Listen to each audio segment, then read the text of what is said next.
Water as required. Salt to taste. Mix it well. Cover it and bring it to boil. Rice pasta 300 gram.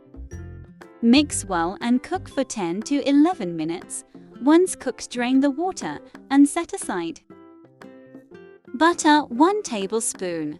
1 medium onion. Sauté the onions until translucent. 4 garlic cloves chopped. Sauté for 3 to 5 minutes. Boneless chicken 250 grams. Mix well until changes color. Chili flakes 1 teaspoon. Pepper powder ½ teaspoon. Salt to taste. Chili sauce 1 tablespoon. White vinegar ½ tablespoon. Soya sauce 1 tablespoon. Tomato paste 2 tablespoon.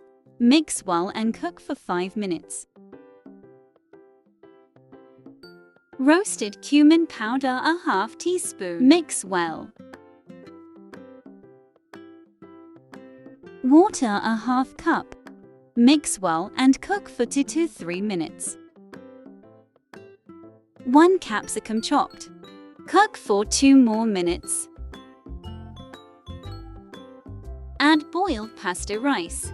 Few coriander leaves chopped. Mix well and it's ready to serve. Enjoy!